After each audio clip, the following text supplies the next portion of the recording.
Welcome to News West 9's West Texas View with Johnny Lou Avery.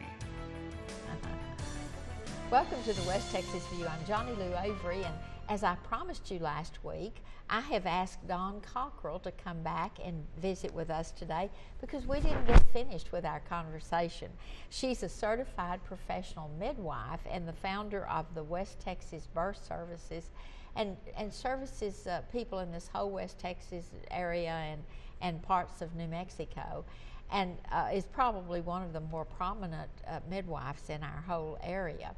She's licensed by both state and national organizations and works closely with medical professionals in this in her areas that she works in, and she's been giving us some very interesting information because I was not familiar at all.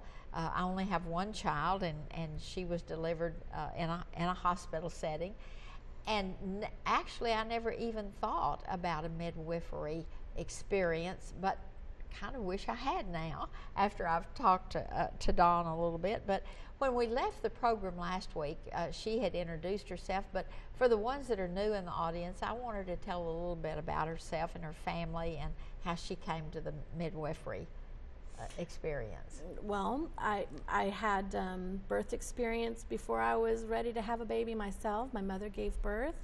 So and you got to watch that. And that was unusual for a young person. Mm-hmm. You were 16 at the time. I was 16. It was in Shannon, San Angelo Hospital. And I just fell in love with my baby sister, and my mother really had to struggle from some of the events at that birth. She nursed her baby right away. She bonded very quickly to that baby. So it left a lasting impression on me. Mm-hmm. And so you decided early on that that's what you wanted to do. I think so. After you had 4 children by a midwife. It actually was probably during the process of having my first that I started changing the way I thought. Giving me a little more backbone and deciding how to defend my baby and how to take care of my baby. You know, you have to make those decisions as an individual, despite mom or in-law pressures. And we all know as mothers, we become the type of mother we allow ourselves to become. And you use the term, I became from a soft-spoken person to a mother bear, yes, taking care of her little cubs. Yes. And that's kind of the way you feel about your birthing mothers. Yes, I do. That you're taking care of them and making sure everybody understands what they need. And I feel like that's an interesting thing, giving care like that. We know that the responsibility lies with the mother to keep herself in a low-risk state. So she just needs the education. And if she is in a low-risk state, which doesn't mean zero risk, it can become moderate. So we need to talk to those physicians when that becomes necessary. So anyway, you went on and over a 6-year period got your license at the state level, which I found interesting again in reading some of the information I read to get ready for today's program, that the hospitals are regulated by the same people that regulate you and your services. So, that's right. So it's not like you're just this kind of maverick off in the Netherlands. Well, I do have some Birkenstocks hidden in my closet somewhere. But no, we're not a radical movement. We've been around since before Texas was a republic. It's been in the books that midwifery is not the practice of medicine. This is a normal body function. If you're healthy and low risk, you belong at home. 60 to 90% of all women in the world give birth at the hands of midwives. It's just in the modern era that we've been seeing that change.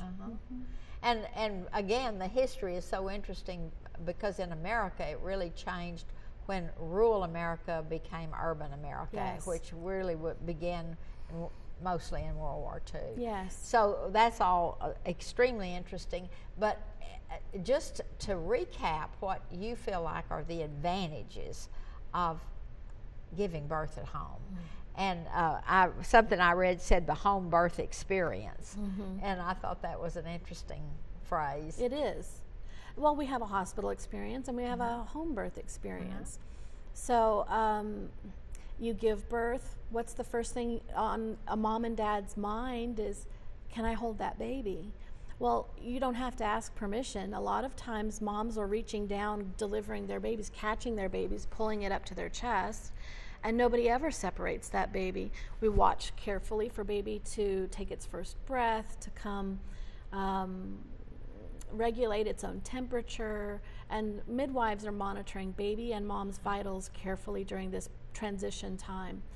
But in the meantime, nobody's putting a stockinged cap on the baby's head, rubbing vigorously on a baby who's breathing already and doing fine, coming around on its own. And the great thing about that is mother's oxytocin levels, her bonding, her mothering hormones are at their highest level at this time. The instant of birth. Yes, and any interference with that can interfere with the bonding. So the benefit, the biggest benefit for mom and for baby and for the whole family is that this baby is being left alone in mother's arms. And most people don't know that first newborn babies will nurse. It takes sometimes 45 minutes to an hour for them to desire, to latch on and have their first meal, but they could nurse for 2 to 3 hours, just switching back and forth. So this giving baby 20 minutes with mom is really not an adequate enough amount of time for bonding to actually take place.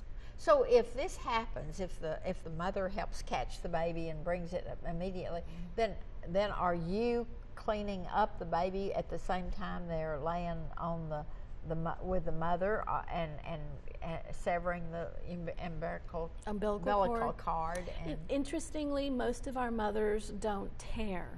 They don't need cleaning up. A lot of times babies come out the way they should. So, you know, we're not doing a whole lot except for monitoring. Most umbilical cords are pulsing. The placenta is full of blood, and so that's going to pulsate into the baby's body, and that's baby's blood. So if we were to clamp and cut that cord, we're causing anemic babies. So by letting baby to choose how much blood it needs from its placenta, we're not interfering with that process. That is fascinating, because as someone who's been really interested in the bonding process of young people, the effects that not bonding has on young people, I'm so interested in that particular process. We're going to have to take a break right now. We'll be back in just a minute and continue this conversation with Dawn Cockrell, a certified professional midwife. We'll see you in just a minute. Stay tuned. West Texas View will be right back.